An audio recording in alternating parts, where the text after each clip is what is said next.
Muito boa tarde a todos e a todas. Eu começo por agradecer, evidentemente, à Unicep ter organizado, juntamente com a Tinta da China, com a editora, a apresentação deste livro, e agradecer ao Fernando Rosas, ao meu amigo Fernando Rosas, me ter convidado. Já é o terceiro ou quarto livro que apresento dele, é sinal que ele é bem mais produtivo do que eu, aqui na Unicep. Ora, este livro tem estes ensaios de abril que se explica logo de início, que são 6 ensaios já publicados, reunidos nesta edição única, mas não publicados, peço desculpa, já apresentados em alguns casos como conferências, comunicações. Eu queria começar por... vou salientar aquilo que desde já é novidade nesta obra, e é o facto de o próprio Fernando Rosas ter, e ele diz desta seguinte forma, resolvi introduzir um texto de registro autobiográfico sobre o meu próprio percurso político, de tal maneira que ele se cruza com a tumultuosa torrente de esperanças, lutas, prisões, clandestinidade, revoluções que marca esses tempos de brasa em Portugal e no mundo, que foram os anos 60 e o início dos anos 70 do século XX. É grande novidade no sentido que, evidentemente, os demais ensaios, e particularmente os 4 dedicados à Revolução, resultam de não sei se é uma fase de consolidação, são a consolidação de uma tese que o próprio Fernando Rosas tem desenvolvido sobre a Revolução desde há bastante tempo, desde há alguns anos, assim é que é, mas em todo caso é verdade, esta introdução autobiográfica é uma novidade, o próprio autor assim o indica, esperando... E vou citar de novo que a minha já provecta idade possa desculpar essa breve e despretensiosa reflexão retrospectiva sobre o que andei para aqui chegar. Ele adverte-nos desde logo que a partir de 1976, naquilo que creio que chama não é fazer política durante a ditadura, evidentemente é a política profana, a sua fase, o pós-1976, o pós-revolução e a partir do momento em que, acho que é assim a expressão que aparece no texto, as instituições democráticas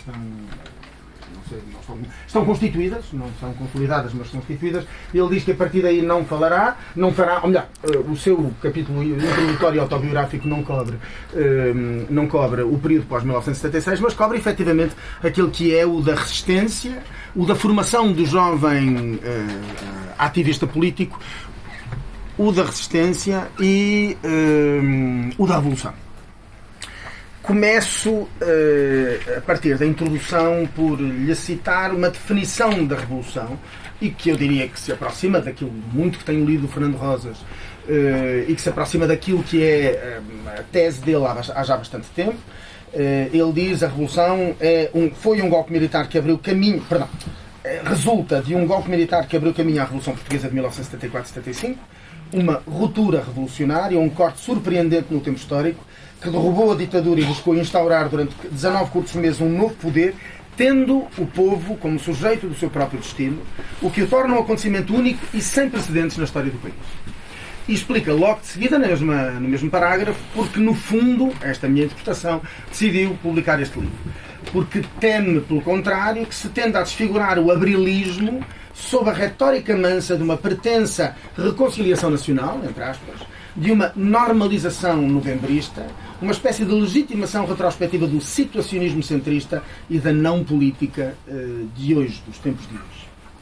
E, portanto, fundamentalmente é na preparação dos 50 anos e do que vai ser, a discussão já está a ser, a discussão, evidentemente, do cinquentenário da Revolução Portuguesa, que ele lança este livro. Dos passos da sua biografia, há alguns aspectos que eu gostaria de salientar, porque justamente se cruzam, como o próprio autor diz, se cruzam com aquilo que é estes anos de... Vamos lá ver outra vez, esses tempos de brasa, os anos 60 e os primeiros anos 70. Primeiros que são uns longos anos 70 em Portugal. Para alguns, no fundo, isto seria os longos anos 60, entendendo que eles teriam começado... Eu, a minha opinião, situaria na Revolução Cubana de 1959 o início desses anos 60 e, pelo menos para os portugueses, evidentemente eles só terminam em 1976 com o final da Revolução. Eu aqui tenho uma ligeira discordância relativamente, mas nem nunca o discutimos, relativamente ao fim da Revolução. Para Fernando Rosas e para a grande maioria dos autores que designadamente analisam a Revolução, quer posicionando-se, já o mencionarei, quer posicionando-se na esquerda, no campo da esquerda revolucionária, no campo da Revolução. que de uma forma ou de outra, ou de todas as formas, se sentiu derrotado no 25 de novembro, quer posicionando-se, e uma parte muito substancial da historiografia, a grande maioria da historiografia, situa-se nesse lado, à direita do campo revolucionário, com particular importância para as teses de dois historiadores que ambos foram importantes dirigentes do Partido Socialista, e um deles, António Reis, o outro, Medeiros Ferreira, mas um deles, António Reis, de resto, um homem importante na formação aliás, na criação do próprio programa do PS, mas aquilo que nós, nos anos 70, poderíamos designar como um ideólogo do Partido Socialista, e que são dois dos historiadores que, sim, de alguma forma pioneira, lançaram as primeiras teses mais ou menos consagradas sobre o 25 de Abril, durante os anos 80 e no final dos anos 80, num momento muito específico, é o momento do fim da história, e era um momento em que se entendia que definitivamente a revisão constitucional de 1989, início da longa década cavaquista, 1985, início, sim, fase inicial, 1985-95, era um momento em que se entendia que a Revolução estava definitivamente enterrada. E, portanto, valia a pena falar dela, isto é a minha opinião, especialmente a atitude, a postura do António Reis, quando ele faz, e é uma obra muito importante, coordena nas edições Alfa o Portugal Contemporâneo, e no 6º volume do Portugal Contemporâneo tem uma introdução, que depois mais ou menos reproduz no dicionário de História de Portugal, tem uma longa introdução sobre o que foi a natureza da Revolução. E ao mesmo tempo, portanto, dizia eu, normalmente para estes dois setores da historiografia, e aqui não estou a mencionar, evidentemente, todo o discurso que responsáveis políticos, os médias, etc., mantêm sobre a Revolução acabou no 25 de novembro de 1975.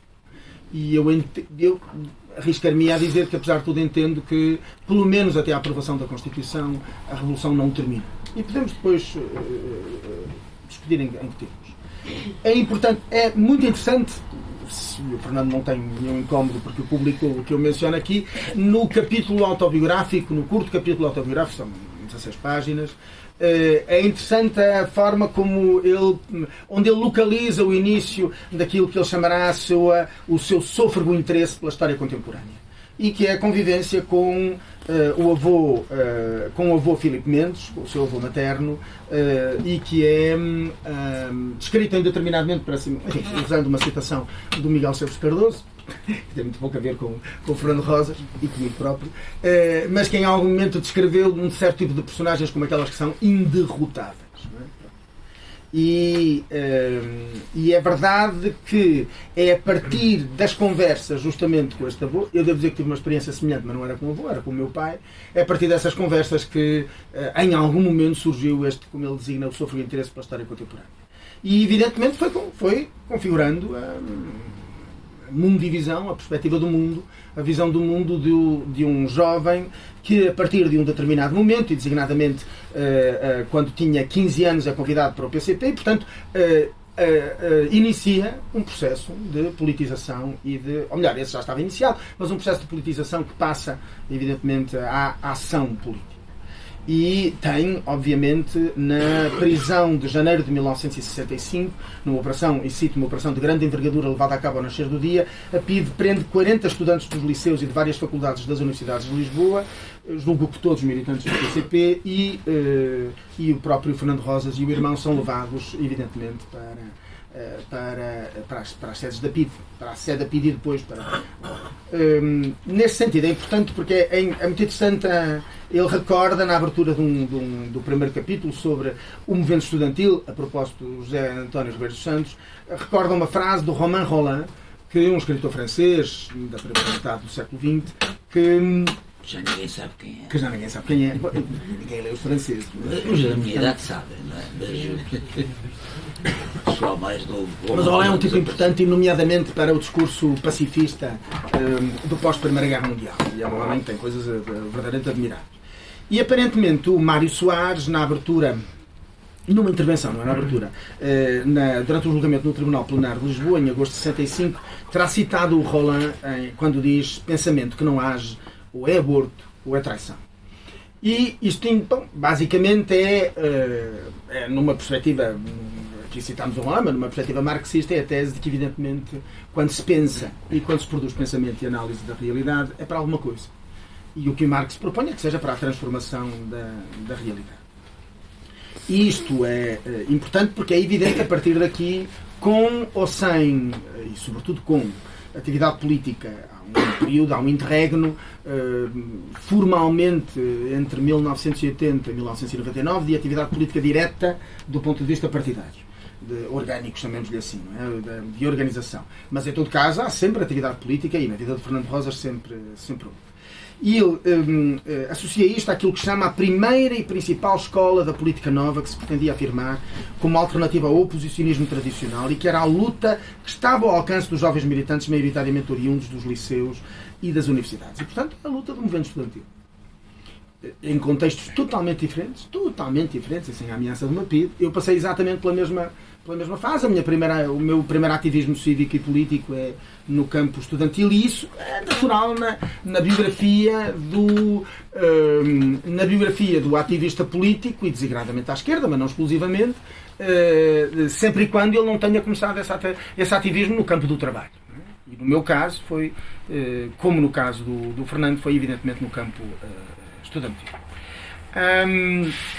Queria ainda desta parte deste capítulo autobiográfico chamar a atenção para a fixação do momento, e 68 é um ano muito importante para muita gente à esquerda, evidentemente, que é o facto de ele associar ao ano de 1968 e designadamente ao maio de 68, ao esmagamento da Primavera de Praga pelas tropas da União Soviética, que, na expressão dele, me fizeram cortar com modelo de, abre aspas, socialismo real, que é o RSS representava, e com o PCP seu lídimo representante no plano político-ideológico. Reconhecendo que a partir daí partia ele e a geração dele, dos que fazem este percurso, para a busca de um socialismo puro, tem aspas, de um anti-imperialismo consequente, de uma orientação que nos pudesse orientar no combate contra a ditadura fascista, o colonialismo, a guerra colonial, sem, e isso vou continuar a citar, sempre tergiversações ideológicas, eleitoralistas, pacifistas e ambíguas que apontávamos às oposições tradicionais republicanas, social-democratas ou ao PCP, sempre alinhados, sem sobressaltos, com o Partido Comunista da União Soviética. E posso fazer aqui uma pausa para lhe dizer, este texto é forçosamente... um texto que representa, entre o conjunto daqueles que se dedicam à história da Revolução, representa também em grande medida, ainda que, em minha opinião, com um folgo e uma consolidação do ponto de vista historiográfico bem superior a outros casos, mas que resulta em grande medida daquilo que é também, que foi também, a partir de outras perspectivas, a abordagem de outros historiadores para a Revolução. Não é coincidência que tenham sido protagonistas do período revolucionário e do ativismo político anterior a 74 e, obviamente, 74, 76, no mínimo, que tenham começado pelo estudo, salvo um, que tenham começado pelo estudo da Revolução.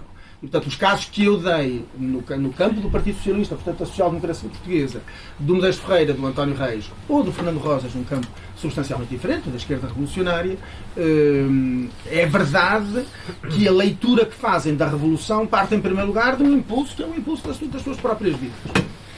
Eu, ao contrário de outros, não creio, ao contrário daquilo que é um discurso tradicional, não creio que isto seja uma limitação. Bom, e ninguém estará à espera, sobretudo, que eu diga da objetividade. Eu não sei o que é objetividade no campo da história, sei o que é metodologia científica do campo da história, muito menos sei o que é a neutralidade, eu essa nunca a conheci.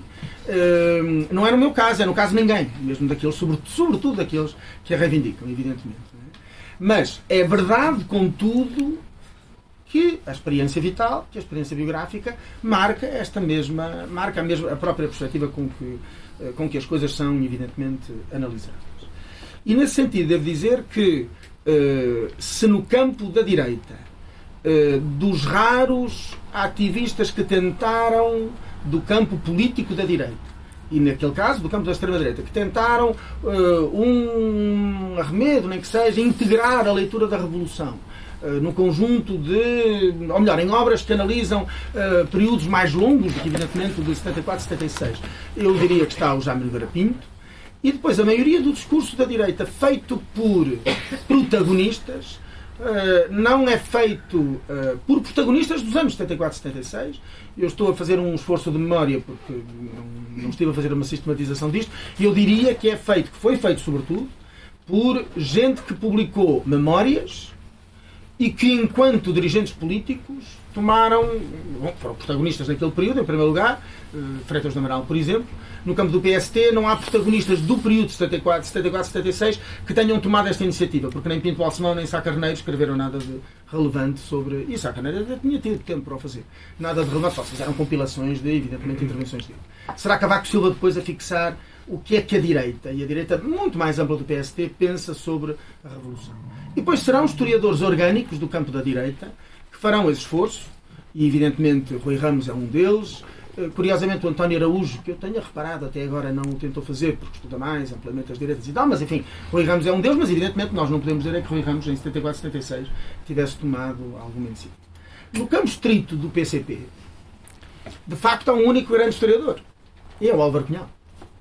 E é verdade. Isso ele começou logo no famoso relatório de 1976 para o Congresso, não sei qual é o número, não sei se é o sétimo, se é o oitavo, Congresso do PCP, fazer uma análise da Revolução que depois tentou atualizar em 1994, nos 20 anos do 25 de Abril. E isto é importante mencionar porque, obviamente, só a partir deste século XXI é que nós temos gente que não tenha sido protagonista, que não tenha podido... Eu vivi dos 9 aos 11 anos a Revolução. E a minha memória, portanto, não é, obviamente, do ativista. Ainda que eu vivesse rodeado de ativistas ou rodeado de gente que, mesmo sem o ser, tinha... Eu sou daqueles que costumo dizer, lembro-me perfeitamente do dia em que o meu pai comprou o Semanário Jornal em férias e com o documento dos 9. Eu lembro-me de um dia inteiro de discussão em casa sobre, evidentemente, o documento dos 9. Mas isso não me faz de mim um protagonista e sinto-me muito pouco... E sinto-me... ou melhor, nem creio que o Fernando esteja. E sinto muito pouco condicionado por essa memória, francamente, relativamente à Revolução. Mas isto é importante, porque a visão... aonde há mais discurso consolidado sobre a Revolução, no campo estrito da historiografia, porque no campo da publicística mediática é aos montes, não é? A gente não pararia aqui de dar exemplos, mas no campo estrito da historiografia são duas visões perfeitamente legítimas. Não são duas visões, é uma produção que vem de duas áreas, uma à direita, outra à esquerda do PCP, e que tem, forçosamente, no papel do Partido Comunista Português, um dos seus objetos centrais de análise, que é uma das coisas que acontece, nomeadamente num dos ensaios que aqui temos. E que era inevitável primeiro era inevitável que aqui aparecesse, mas que na análise, quer quando um António Reis ou um Medeiros Ferreira, particularmente o António Reis, quer quando um Fernando Rosas analisam o papel do PCP, fazem-no a partir, evidentemente, de uma perspectiva exterior e, em segundo lugar, numa perspectiva de confronto sobre aquilo que foi esse mesmo papel. Eu devo dizer, contudo, por motivos óbvios, que me sinto incomparavelmente mais próximo, ainda que não subscreva uma grande parte, incomparavelmente mais próximo da visão que o próprio Fernando Rosas tem sobre estas questões. Partamos daquela definição da Revolução que vos dei, e que é aquela que desde há bastante tempo marca a posição marca a posição do Fernando Rosas como referência a alguém que tenha que estudar a Revolução Portuguesa e em algum momento tem que se confrontar com aquilo que o Fernando Rosas escreveu sobre a Revolução e nomeadamente sinto-me especialmente próximo desta análise que ele faz quando ele diz: a Revolução não é um acesso incompreensível de loucura caótica ou uma sinistra e obscura maquinação das forças do mal. Isto é a tese tradicional, mas é mesmo tradicional da direita, colocada desta forma ou de outra, não é? E que eu tenho analisado em alguns textos, nomeadamente sobre o discurso que o Cavaco Silva sistematicamente durante 10 anos adotou sobre a Revolução e que era justamente no campo da loucura. Aquilo que depois, a partir da Revolução Portuguesa, eu tentei ampliar para uma análise, sistematizar para uma análise das revoluções em geral e que é aquilo que eu tenho designado como uma patologização de todas as revoluções. Elas são patológicas, elas violentam a identidade das sociedades, elas são períodos febris na vida das sociedades, são períodos da história verdadeiramente lamentáveis. Que nós nos deveríamos, que as sociedades coletivamente se deveriam poupar a si próprias para, pelo contrário, adotar, evidentemente, formas de transformação suaves. O modo anglo-saxónico. Isto demora muito tempo a acabar com a escravatura, mas um dia acaba-se. E isto demora muitíssimo tempo que os afro-americanos tenham direito de voto, mas um dia chegam lá. E depois demorará muito mais tempo ainda para nos livrarmos de não sei o quê, mas se calhar um dia lá chegaremos. E, portanto, digamos assim, e agora com ironia, aqueles procedimentos, aquela leitura da mudança histórica que é assim, ela faz-se quando os poderosos deixarem que ela se fizer. E quando eles deixarem, sentem-se cómodos com ela, estamos todos de acordo, finalmente, os subalternos conseguiram, durou quanto? 200, 300, 700 anos, e já não foi para eles, paciência, mas finalmente os herdeiros dos poderosos, de há 200, e há 300, e há 100, e há 50 anos, finalmente acederam em algum momento. Pelo contrário, diz o Fernando Rosas, a Revolução é um levantamento popular massivo no quadro portuguesa, no quadro da crise terminal do Estado Novo, sustentado na iniciativa operária dos principais centros industriais, secundada pela mobilização dos moradores dos bairros populares, estendendo-se a largos setores dos assalariados do setor dos serviços e depois à luta dos assalariados rurais no Alentejo, onde naturalmente as várias organizações políticas da esquerda marxista disputam entre si um papel hegemónico. A partir daqui ele analisa, ele define 3 fases da Revolução, salvo o início da segunda fase, eu acho que elas são mais ou menos a localização do início da segunda fase e, portanto, da primeira, necessariamente. Elas são claramente consensuais no campo da historiografia. Uma primeira fase, claramente ofensiva e imparável, entre maio e agosto de 1974. Uma segunda fase, portanto, o período, o que significa que ela termina antes, na opinião do Fernando Rosas, termina antes do 28 de setembro e da queda do Supino Livre, e termina depois, um mês depois, daquilo que é a decisão central do verão de 1974, que é assumir, o Estado português assume o direito à autodeterminação dos povos coloniais e, portanto, assume que não há cá mais ilusões federalistas e de comunidades lusíadas enfim, permitam disparates dessa natureza. Uma segunda fase mais defensiva, reagindo contra a sabotagem económica, o abandono patronal das empresas e o seu encerramento entre o verão de 74 e fevereiro de 1975, e uma terceira fase, que descreve por mais que uma vez neste livro, de fuga para a frente, quando o campo heteróclito da Revolução Socialista começa a perder terreno político e social para a larga frente não revolucionária e contra-revolucionária do Grupo dos 9 do MFA, da fronda do PS, PST, CDS, secundada por alguns grupos maoístas, a que se penduram, a hierarquia da Igreja Católica e grupos da extrema-direita terrorista. A radicalização algo desesperada do campo dito revolucionário levará ao aventureirismo militar desconexo.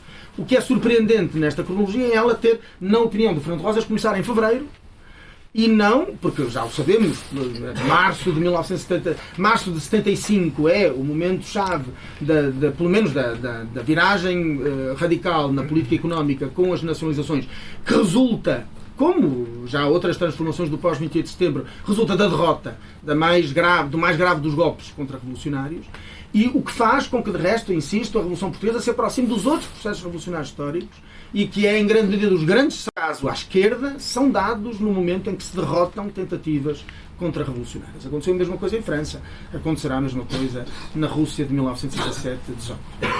Ora bom, e neste sentido, eu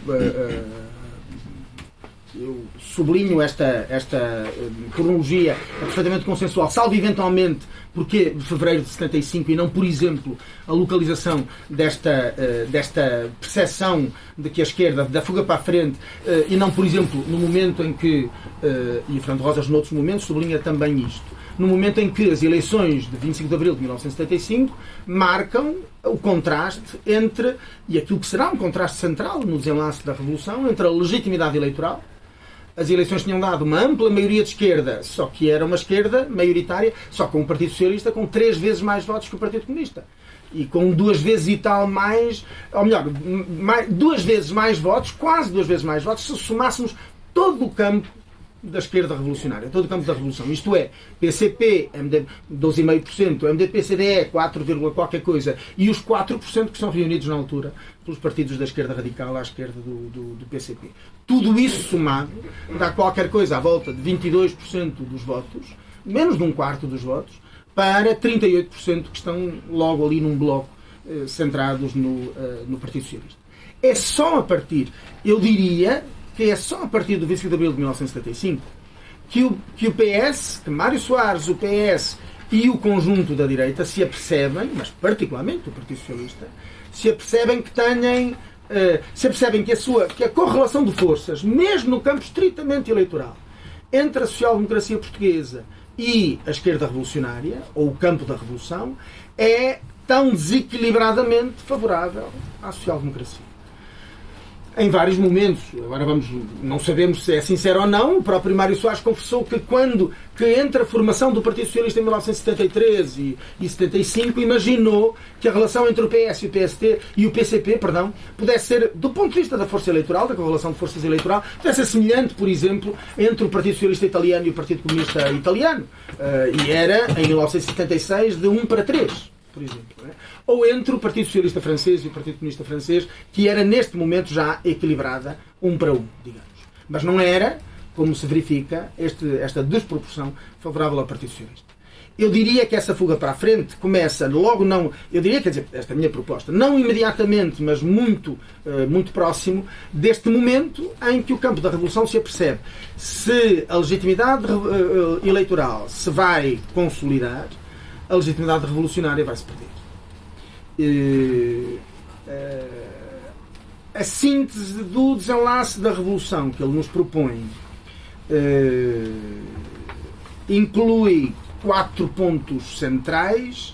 Por um lado, este mesmo que acabo de mencionar, a legitimidade revolucionária fora definitivamente substituída pela legitimidade das urnas no novembrismo, portanto, a partir do 25 de novembro, aliás, não é a partir do 25 de novembro, no fundo, desde a queda de Vasconcelos, desde a crise do governo e do bloco social e político que apoiava, que julgando ter a maioria, julgando e tinham até ao início de agosto, a maioria do MFA a seu favor, estaria sustentado na maioria do governo provisório, na maioria do MFA e no campo da esquerda revolucionária. Extraordinariamente, e com isso terminarei, extraordinariamente dividida entre si. Mas em todo o caso, desde a crise do último governo Vasconcelos, agosto, setembro de 1975. Ele toma posse, creio que a 8 de agosto de 1975, e contudo já toma posse dizendo claramente o Presidente da República, Costa Gomes, que isto é uma solução provisória, só estamos à espera de, o PS e o PPD não faziam parte do governo, recusavam-se, só estamos à espera de encontrar uma solução definitiva. E depois, evidentemente, são esses meses não é de espera, essa pausa, aí sim, totalmente de acordo, de fuga para a frente, por parte da esquerda revolucionária, na tentativa, incluindo eu, na esquerda revolucionária e o PCP, na tentativa de tentar assegurar consolidar um rumo revolucionário para a Revolução, e ele perde-se no 25 de novembro de 1975 no aventureirismo militar, como lhe chama Fernando Rosas. Em segundo lugar, o MFA fora extinto e integrado na reposta hierarquia militar tradicional, e, portanto, desaparecia o braço armado da Revolução, que era o MFA, nomeadamente que apoiara, como aqui se diz, alguns dos passos decisivos do movimento operário e da reforma agrária. Em terceiro lugar, a Revolução, é certo, deixava na nova situação política e social a sua marca genética. A democracia, mesmo normalizada, impunha-se como um fruto da Revolução e não apesar dela. Como insisto, o revisionismo historiográfico conservador e esta tese, a democracia portuguesa é produto da Revolução e da Revolução no seu todo, e não do 25 de novembro, é, de resto, diga-se de passagem, uma das batalhas que o Fernando Rosas tem assumido, e eu tenho podido somar-me a ela sempre que posso. Por último, a tese final é que de o varrimento contra-revolucionário ou a progressiva restrição das principais conquistas socializantes, as nacionalizações, a reforma agrária, os direitos do trabalho, a universalidade e gratuitidade dos principais serviços públicos, acabaria por vir dos governos constitucionais saídos das urnas. Porque recordemos, e este é um dos paradoxos do 25 de novembro, a grande maioria do texto constitucional, artigo por artigo, e a totalidade dele, como Constituição, é aprovada bem depois do 25 de novembro, ou nos meses subsequentes ao 25 de novembro de 1975, é aprovada, portanto, numa fase em que a correlação de forças é claramente desfavorável ao campo da Revolução. E poder-se-ia, é a dedução lógica, poder-se-ia esperar que a Constituição não incluísse o capítulo económico e social que inclui. Que não incluísse votada, e agora insisto, por toda a gente desde a UDP, um deputado, aos deputados do PCP, MDP, CDR, todos os do Partido Socialista e todos os do Partido Popular Democrático, a grande maioria da direita do período, não é? O PPD tem 80, 81 deputados na Constituinte e o CDS tem 16. São os únicos que coerentemente votam contra o texto da Constituição. Total coerência. Mas o PPD, incluindo o nosso selfie-made man, é selfie que eu disse, está certo? Que é o nosso Marcelo Rebelo de Sousa, votou favoravelmente. E votou favoravelmente às nacionalizações, à reforma agrária, ao controle operário. E votou favoravelmente a um articulado final que diz que tudo isto é irreversível. Não, não era. Não, não era. Estava lá escrito que era irreversível, mas não era. O que sobra da irreversibilidade, creio que é a forma republicana do governo, e qualquer dia também não sobra, e os monárquicos não conseguir um referendo. Evidente que acho que não é praticamente viável. Agora, e termino como tinha prometido. Dos aspectos, pelo menos para mim, e espero que para vocês, mais interessantes deste livro, é a análise daquilo, e que eu conhecia em várias conversas, em particulares a dois, com o Fernando Rosas, é esta tese de que o campo da revolução estilhaçou-se, ou melhor, surge, quando aborda a revolução que se abre com o 25 de abril de 1974, já está claramente dividida, e portanto, no fundo, há duas esquerdas, eu não sei se há duas, há mais provavelmente, mas enfim, há duas esquerdas que se anulam mutuamente. E esta definição aparece desta forma. Há várias ao longo do livro, mas esta creio que ser a melhor. E permitam-me, é um parágrafo. É preciso ter em conta que as divisões e lutas sectárias e internas a este campo, a incapacidade de encontrar entre o PCP e as organizações da esquerda radical, ou mesmo entre estas, porque é preciso recordar-nos a divisão muito forte entre, evidentemente, as várias famílias políticas do campo daquilo que se chamava comumente a extrema-esquerda e agora é mais comum chamar-lhe a esquerda radical. Entre as várias áreas do marxismo-leninismo, das organizações ML, mais abertamente maoístas, com menor referência ao maoísmo, os setores do antigo catolicismo progressista radicalizado, que eu diria que se aproximam daquilo, e para mim é o modelo do PRP, do guevarismo, não é? da herança, naquele momento, a herança de Che Guevara, e finalmente o pequeníssimo, na altura muito minoritário, setor trotskista. E, portanto, volto a ler, a incapacidade de encontrar entre o PCP e as organizações de esquerda radical, ou mesmo entre estas, um espaço de entendimento, por restrito que fosse, conduziram não só à divisão das forças e dos objetivos, como a uma forma de paralisia mútua. O PCP, sendo o partido mais influente, nunca conseguiu quebrar a influência das outras forças, e estas, sendo menos poderosas, condicionaram fortemente a hegemonia do PCP. Mas o que resultaria desse combate sectário que em maio de 1975 chegou à repressão massiva do MRPP, é que o campo, partido de que era dirigente Fernando Rosas, é que o campo que se reclamava da Revolução Socialista nunca acordou numa estratégia, tática e direção comuns. E assim se dispersou e mutuamente enfraqueceu.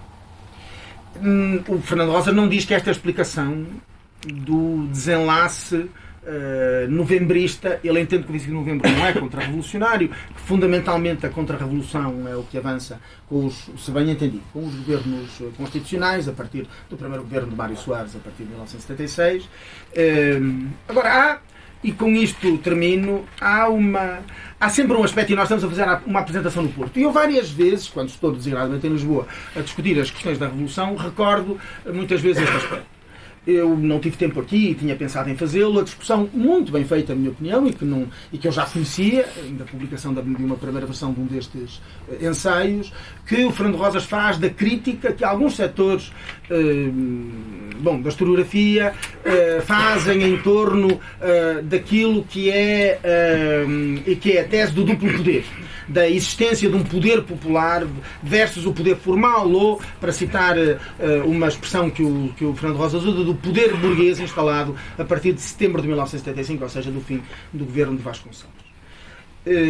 Esta discussão, e que surgiu nos últimos anos, designadamente em torno da muito empenhada e prolífica, nem por isso, em minha opinião, de boa qualidade, obra de Raquel Varela, é a de entender-se que é uma discussão claramente no campo dos herdeiros, e é totalmente legítima que seja feita.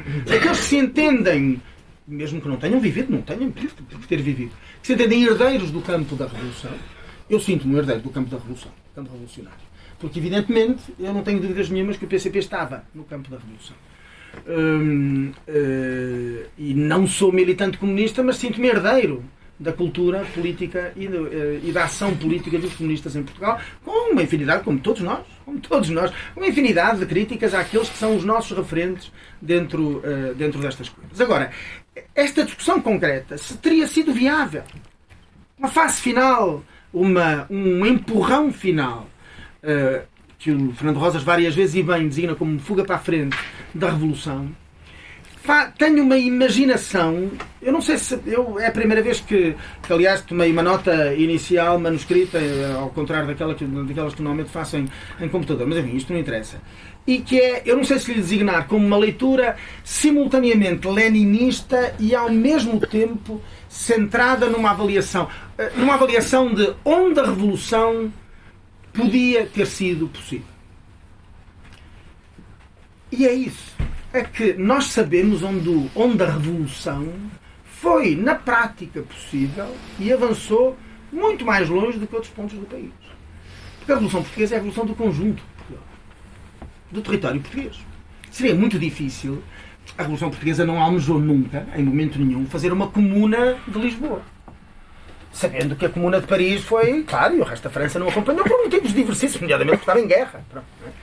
Mas esta questão é, ou seja, é verdade que se nós centrarmos a avaliação e se recolhermos dados, como nestes textos aparece, como em muitas outras obras, e aqui não estou a falar simplesmente de Raquel Varela, como muitas outras obras sobre a realidade, sobre a pujança dos movimentos sociais e dos movimentos sociais que tiveram como braço armado uma boa parte, não a totalidade, do MFA, pelo menos como braço do Estado, como braço, de facto, como braço da capacidade coerciva do Estado, que todos os Estados têm, que não atuou contrariamente aos interesses das classes populares e dos movimentos sociais, mas ou apoiou ou se omitiu e, portanto, desguarneceu as classes dominantes deste país daquilo que foi sempre tradicionalmente o apoio do Estado. O Estado contemporâneo não nasceu por iniciativa das classes populares, nasceu por iniciativa das classes dominantes.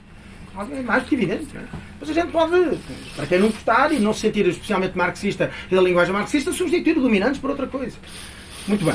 Mas o período, a área, o país, o Portugal, onde a Revolução podia ter triunfado, e portanto valerá sempre a pena analisar as responsabilidades de cada uma das forças do campo da Revolução e da forma como atuou. Contudo, era um país limitado do ponto de vista geográfico. Dir-se-á, somando a zona de intervenção da reforma agrária, que era mais de cerca de 35% do território português. Bom, mas é uma parte muito, claro que é uma parte muito substancial do país. É uma parte muito substancial do país, que inclui a cintura industrial de Lisboa, não é pouca coisa. Uma parte, eu hesito em chamar-lhe pequena, substancial, do aparelhado industrial do Grande Porto e do eixo Guimarães-Braga, com tantas limitações. Não nos esqueçamos que os primeiros assaltos às sedes dos partidos de esquerda e antes de todos os outros e durante todo o tempo as do PCP começaram logo em fevereiro de 1975. Logo. E, por último, evidentemente, os Campos do Sul. De toda esta área exclui-se, obviamente, o centro e norte do país, porcentagem elevadíssima da população, para não dizer que, efetivamente, se somarmos tudo, bom, se excluirmos o Grande Porto, não será mais de metade da população. E, obviamente, aquilo que eram dois territórios, arquipélagos atlânticos, que estavam, não é? Onde a Revolução jamais, em momento algum, chegou a triunfar. Esta leitura, portanto, que é não só legítima, é absolutamente central. Nós, para analisarmos a Revolução, vamos analisar também, não só, o comportamento dos atores que se sentem do campo da Revolução. Mas há muitos outros. Essa leitura, essa ação só podia ter sido decisiva numa parte do país. E não foi no conjunto. O desenlace da Revolução, e nomeadamente o 25 de novembro, tem muito a ver com isto. A correlação de forças tinha-se alterado. Não era só a partir da imagem eleitoral do país em abril de 1975 que se tinha percebido que uma parte muito substancial do país não estava com a Revolução. E nesta área que eu estou aqui a descrever, designadamente até na área metropolitana de Lisboa, no melhor dos casos, o somatório, mas do ponto de vista estritamente eleitoral, do somatório dos votos de PCP, MDP e o resto da esquerda radical, não chegam, ou melhor, rondam uns 40% a 45%. Nos Campos do Sul, aí sim é que são amplamente maioritários. Mas não são no resto do país. E o resto do país tem atores, que já nem falo dos atores internacionais, que condicionaram enormemente a progressão da Revolução. E, portanto, este é, em todo caso, um livro absolutamente admirável. Eu tinha, não sei, já falei demasiado tempo, e eu tinha uma última citação que eu queria dar, na página 148, e é rigorosamente, no essencial, e seguramente com a feição dos dias de hoje, ainda em torno da defesa, consolidação e alargamento desse património, do património, evidentemente, desta força telúrica, que é a citação de novo, que a Revolução trouxe, ou do seu contrário, portanto, insisto, da defesa, consolidação e alargamento desse património, ou do seu contrário, que se define ainda hoje a luta política em Portugal. Muito obrigado. Muito obrigado, Fernando.